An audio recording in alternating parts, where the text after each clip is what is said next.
की कर्नाटका बुलेटिन में आपका स्वागत है। मैं हूं अश्विनी आपके साथ। चलिए शुरू करते हैं आज के खबरों का सिलसिला। उससे पहले एक नजर आज के मुख्य समाचारों पर।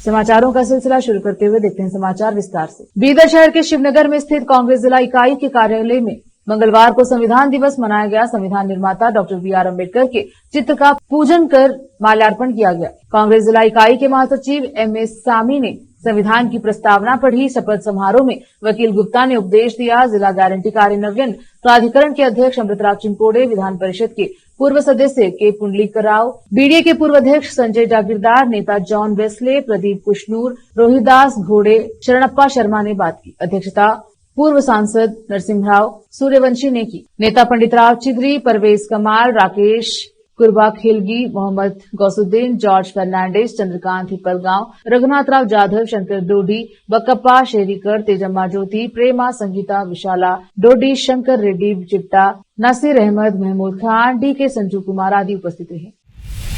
राज्य में हाल ही में हुए उपचुनाव के नतीजों के बाद पूर्व मंत्री एवं जेडीएस नेता बंडेप्पा खाशेमपुर ने शहर में एक प्रेस मीट के दौरान एनडीए गठबंधन भाजपा और जेडीएस के उम्मीदवारों की हार पर बात कर विस्तार से बताया। कैमरामैन महेश का कवरेज। ಇತ್ತೀಚೆಗೆ ನಡೆದಂತ 3 ಬೈ ಎಲೆಕ್ಷನ್ನಲ್ಲಿ ನಮ್ಮ ಎನ್ಡಿಎ ಅಭ್ಯರ್ಥಿಗಳಿಗೆ ಸೋಲಾಗಿದೆ. ಅದರ ಮೇಲೆ ನಾವೆಲ್ಲ ಎರಡೂ ಪಾರ್ಟಿದು ಜೆಡಿಎಸ್ ಮತ್ತು ಬಿಜೆಪಿ ಎಲ್ಲ ಹಿರಿಯ ನಾಯಕರು ನಾವೆಲ್ಲ ಸೇರಿ ಮುಂದಿನ ದಿನಗಳಲ್ಲಿ ಇತ್ತೀಚೆಗೆ ನಾವು ಒಂದು ಆತ್ಮಲೋಕನ ಸಭೆ ಮಾಡಿ ಯಾವ ರೀತಿ ಏನೇನು ನ್ಯೂನತೆ, ಯಾಕಂದರೆ ನಮ್ಗೆ ಗೊತ್ತಿದೆ ಈಗ ಆಡಳಿತ ಪಕ್ಷ ಇದೆ, ತೋಳ್ಬಲ, ಹಣಬಲ, ಅಧಿಕಾರ ಇವೆಲ್ಲ ವಹಿಸ್ಕೊಂಡು ಅವ್ರು ಏನೇನು ಮಾಡಿದ್ದಾರೆ. ಯಾಕಂದ್ರೆ ನಾನು ಚನ್ನಪಟ್ಟಣದಲ್ಲಿ ಸುಮಾರು 15 ದಿವಸ ಇದ್ದೆ.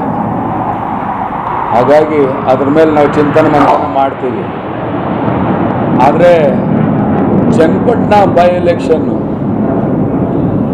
ಅದರಲ್ಲಿ ವಿಶೇಷವಾಗಿ ಅಲ್ಲಿಂದ ಜನ ಏನು 2 ಬಾರಿ ನಮ್ಮ ಕುಮಾರಣ್ಣವರಿಗೆ ಗೆಲ್ಲಿಸಿ ಈ ಬಾರಿ ನಾವೇನು ನಮ್ಮ ಪಕ್ಷದಿಂದ ನಿಖಿಲ್ ಕುಮಾರಸ್ವಾಮಿಯವರು ಕೊಟ್ಟಿದ್ದೀವಿ, ಅಲ್ಲಿ ನಾವು ಪರಾಜಯಗೊಂಡಿದ್ದೀವಿ. ಮತ್ತು ಯೋಗೇಶ್ವರು ಏನು 2 ಬಾರಿ ಸೋತಿದ್ರು, ಅವರಲ್ಲಿ ಜಯಶೀಲ ಆಗಿದ್ದಾರೆ. ಒಳ್ಳೆಯದು, ಯಾಕಂದರೆ ಪ್ರಜಾಪ್ರಭುತ್ವದಲ್ಲಿ ಜನ ಏನು ತೀರ್ಪು ಕೊಡ್ತಾರೋ ಅದನ್ನು ನಾವು ತಲೆಬಾಗಿ ನಾವು ಸ್ವೀಕಾರ ಮಾಡ್ತೀವಿ. ಆದರೆ ಅವರು ವೋಟಿಂಗ್ ಆಗಿ ಮರುದಿವಸ ಅವರು ಕಾಂಗ್ರೆಸ್ನಲ್ಲಿ ಇದ್ದು ಏನು ಮಾತಾಡಿದ್ರು ಅಂಬೋದು ನಾನು ನೋಡಿ ನಮ್ಮ ಕೆಲವು ಸ್ನೇಹಿತರಿಗೆ ಮಾತಾಡಿದೆ. ಇವರು ಕಾಂಗ್ರೆಸ್ನಲ್ಲಿದ್ದಾರಾ ಬೇರೆ ಯಾವ್ದಾರ ಪಾರ್ಟಿಯಲ್ಲಿದ್ದಾನಪ್ಪ, ಕ್ಯಾಂಡಿಡೇಟ್ ಆಗಿ ಅವತ್ತ ಸಾಯಂಕಾಲ ಎಲ್ಲ ಬತ್ತು ಏನೋ ಸಟ್ಟಾಬಾಜಿ ನಡೀತದಲ್ಲಿ, ಅದ್ರ ಮ್ಯಾಗ ಏನದಲ್ಲ ಇವ್ರು ಈ ಥರ ಪ್ರತಿಕ್ರಿಯೆ ಕೊಟ್ಟಾರ ಅಂತೇಳಿ. ಹಳೆ ಮೈಸೂರು ಭಾಗದಲ್ಲಿ BJP JDS ಒಂದಾದ್ರೆ ಕಾಂಗ್ರೆಸ್ಸು ಇಲ್ಲಿ ಅಸ್ತಿತ್ವನೇ ಇಲ್ಲ ಎಂಬ ನಿಟ್ಟಿನಲ್ಲಿ ಅವ್ರು ಹೇಳಿದ್ದು ಮನುಷ್ಯ. ದೇವೇಗೌಡರು ಒಂದು ದೈತ್ಯ ಶಕ್ತಿ, ಅವ್ರದ್ದೇ ಆದಂಥ ಒಂದು ಶಕ್ತಿ ಇದೆ ಅಂತೇಳಿ ಹೇಳಿದ್ದು ಮನುಷ್ಯ.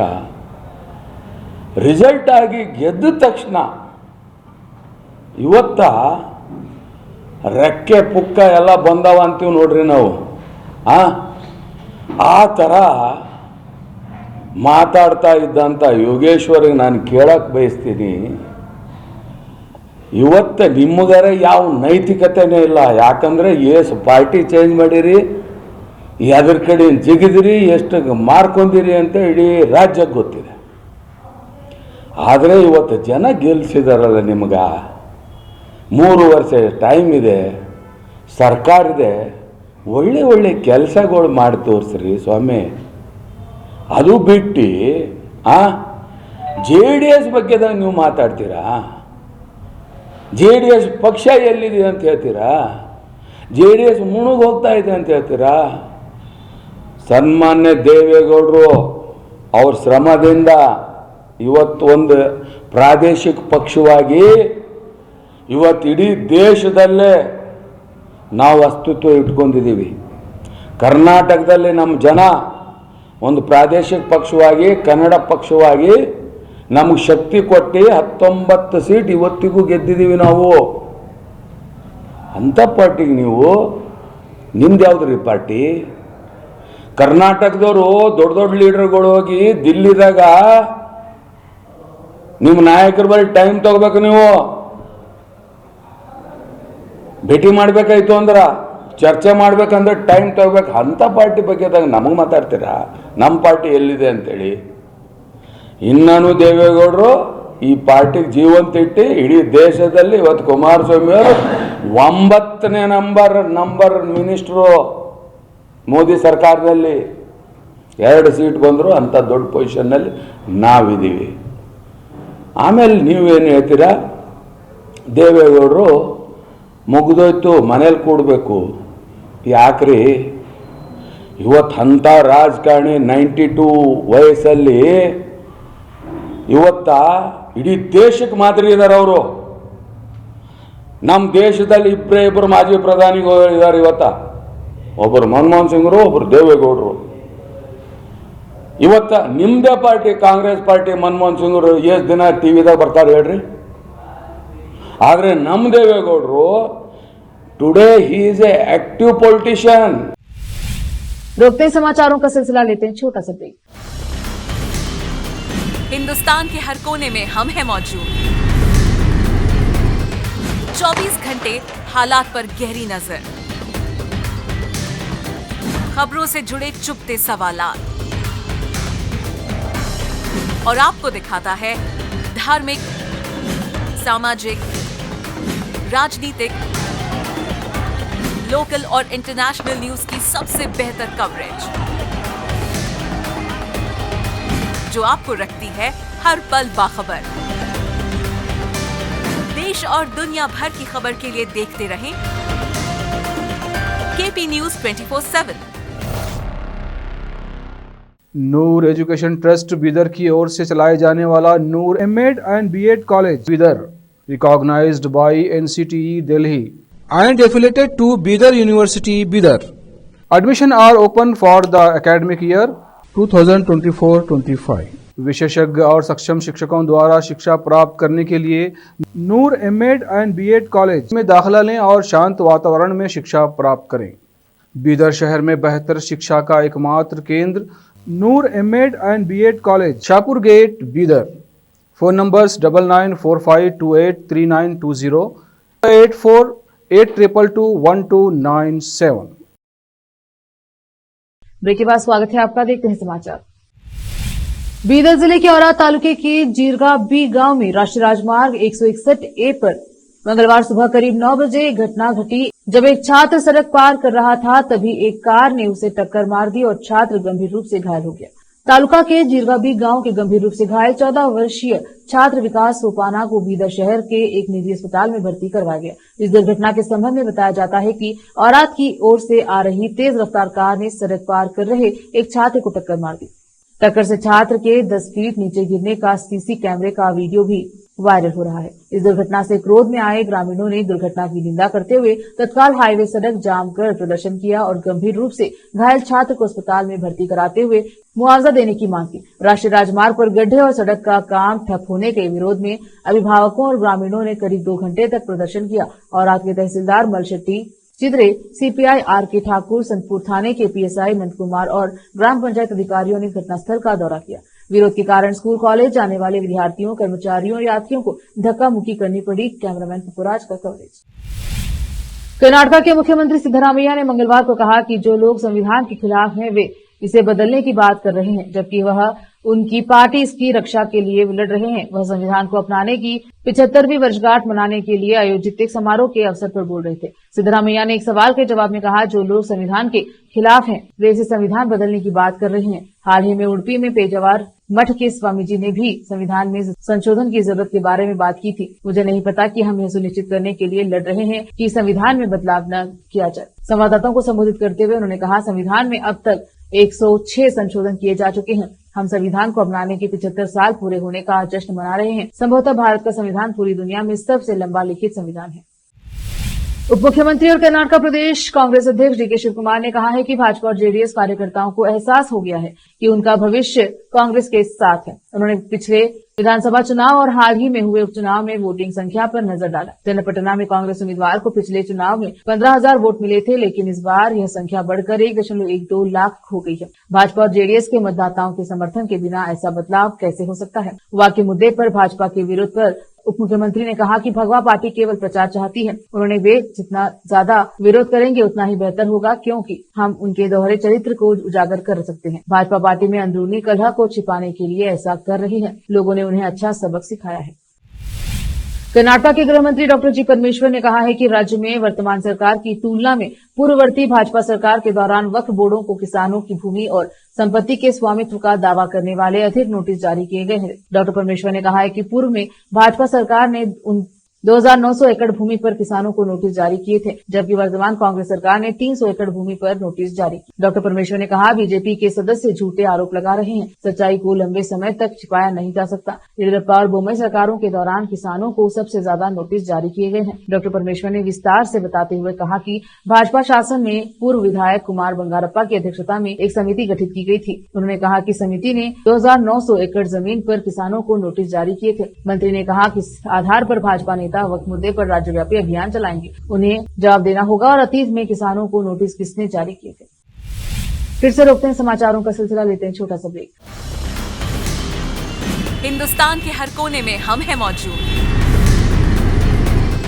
24 घंटे हालात पर गहरी नजर, खबरों से जुड़े चुपते सवालात और आपको दिखाता है धार्मिक, सामाजिक, राजनीतिक, लोकल और इंटरनेशनल न्यूज की सबसे बेहतर कवरेज, जो आपको रखती है हर पल बाखबर। देश और दुनिया भर की खबर के लिए देखते रहें KP news 24/7। Noor education trust Bidar की ओर से चलाए जाने वाला Noor MEd and BEd college Bidar, recognised by NCTE Delhi and affiliated to Bidar University, Bidar. Admission are open for the academic year 2024-25. विशेषज्ञ और सक्षम शिक्षकों द्वारा शिक्षा प्राप्त करने के लिए नूर एमएड एंड बीएड कॉलेज में दाखिला लें और शांत वातावरण में शिक्षा प्राप्त करें। बीदर शहर में बेहतर शिक्षा का एकमात्र केंद्र Noor MEd and BEd college, Shahpur gate, Bidar. Phone numbers 9945283920, 8482221297। Break के बाद स्वागत है आपका, देखते हैं समाचार। कर्नाटक उच्च न्यायालय ने मंगलवार को मूडा साइट आवंटन घोटाले की जांच सीबीआई को सौंपने की मांग वाली याचिका पर सुनवाई 10 दिसंबर तक स्थगित कर दी। यह याचिका कार्यकर्ता स्नेहमयी कृष्णा ने दायर की थी, जिसमें उन्होंने मामले में लोकायुक्त जांच की विश्वसनीयता पर संदेह जताया था। याचिकाकर्ता ने बताया कि उन्होंने उच्च न्यायालय से गुहार लगाई है कि उन्हें लोकायुक्त पुलिस पर भरोसा नहीं है, इसीलिए मामला सीबीआई को सौंप दिया जाना चाहिए। मुडा मामले में यह आरोप लगाया गया है कि मुख्यमंत्री सिद्धरामैया की पत्नी को मैसूर के एक पॉश इलाके में प्रतिपूरक भूखंड आवंटित किया गया था, जिसका संपत्ति मूल्य उनकी भूमि के स्थान की तुलना में अधिक था, जिसे मुडा द्वारा अधिग्रहित किया गया था। मुडा ने पार्वती को उनकी 3.16 एकड़ भूमि के बदले 50-50 अनुपात योजना के तहत भूखंड आवंटित किए थे, जहां आवासीय लेआउट विकसित किया गया था। मजबूत अहिंदा अल्पसंख्यक पिछड़े वर्ग और दलित के लिए कन्नड़ संक्षिप्त नाम एकजुटता के दम पर राज्य में सभी 3 उपचुनाव में जीत हासिल करने के बाद पिछले वर्ग के कांग्रेस नेताओं का एक वर्ग मुख्यमंत्री सिद्धरामैया से जल्द ही मंत्रिमंडल में जाति जनगणना रिपोर्ट पेश करने का आग्रह करने की गति बनाए रखने के उत्सुक है। ऐसा माना जाता है कि कांग्रेस और सिद्धरामैया का हिंदा समुदायों पर प्रभाव है, इसीलिए जाति जनगणना का कदम समुदाय को कांग्रेस के पक्ष में और अधिक एकजुट कर सकता है। इससे पहले पूर्व पिछड़ा वर्ग आयोग के अध्यक्ष CS द्वारकानाथ के नेतृत्व में एक प्रतिनिधिमंडल ने मुख्यमंत्री सिद्धरामैया से मुलाकात की और उनसे जाति जनगणना रिपोर्ट को लागू करने का आग्रह, जिसे आधिकारिक तौर पर सामाजिक, आर्थिक और शैक्षणिक सर्वेक्षण कहा जाता है। हालांकि चुनाव आयोग की आदर्श आचार संहिता लागू होने के कारण इस मुद्दे को स्थगित रखा गया था। चुनाव आयोग द्वारा आदर्श आचार संहिता हटाए जाने के बाद यह मुद्दा फिर से चर्चे में आ गया है। कुछ कांग्रेस नेताओं का मानना है कि उन्हें अभी इस पर जोर देना चाहिए, क्योंकि इस पर व्यापक रूप से चर्चा हो रही है। उप मुख्यमंत्री DK शिवकुमार ने घोषणा की है कि सरकार नहरों से पानी के अवैध उठाव को रोकने के लिए जल्द ही सिंचाई और ऊर्जा विभागों का एक टास्क फोर्स गठित करेगी। जल संसाधन विभाग का प्रभार संभाल रहे शिवकुमार ने यहाँ विकास सौधा में कर्नाटक सिंचाई संशोधन अधिनियम 2024 पर इंजीनियरों के लिए एक कार्यशाला में यह बात कही। अपने कार्यालय द्वारा जारी एक बयान में उन्होंने कहा कि कर्नाटक सिंचाई अधिनियम में संशोधन का उद्देश्य यह सुनिश्चित करना है कि नहरों के अंतिम छोर तक पानी पहुंचे। उन्होंने कहा, हमारा उद्देश्य किसानों की रक्षा करना है, लेकिन कुछ लोग उन्हें इसके खिलाफ भड़काने की कोशिश कर रहे हैं। केंद्रीय गृह मंत्री अमित शाह की अध्यक्षता वाली एक उच्च स्तरीय समिति ने 15 राज्यों में विभिन्न आपदा न्यूनीकरण और क्षमता निर्माण परियोजनाओं के लिए 1000 करोड़ रुपए मंजूर किए। आधिकारिक बयान के अनुसार समिति ने सभी राज्यों और केंद्र शासित प्रदेशों में नागरिक सुरक्षा स्वयंसेवकों के प्रशिक्षण और क्षमता निर्माण के लिए 115.67 करोड़ रुपए की कुल लागत वाली एक अन्य परियोजना को भी मंजूरी दी। एक आधिकारिक बयान के अनुसार उत्तराखंड और हिमाचल प्रदेश के लिए 149 करोड़ रुपए, महाराष्ट्र के लिए 100 करोड़ रुपए, कर्नाटक और केरल के लिए 72 करोड़ रुपए, तमिलनाडु और पश्चिम बंगाल के लिए 50 करोड़ तथा पूर्वोत्तर राज्य असम, अरुणाचल प्रदेश, मणिपुर, मेघालय, मिजोरम, नागालैंड, सिक्किम और त्रिपुरा के लिए 378 करोड़ रुपए की धनराशि मंजूर की गई है। फिर से एक नजर आज के मुख्य समाचारों पर।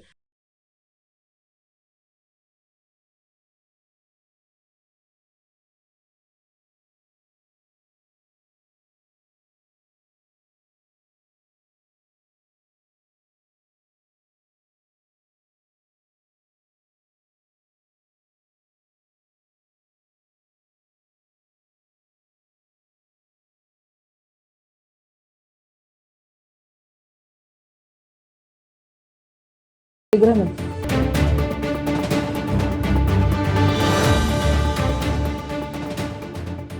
केपी न्यूज के बुलेटिन में अब तक के लिए इतना ही। देखते रहें केपी न्यूज 24/7। धन्यवाद।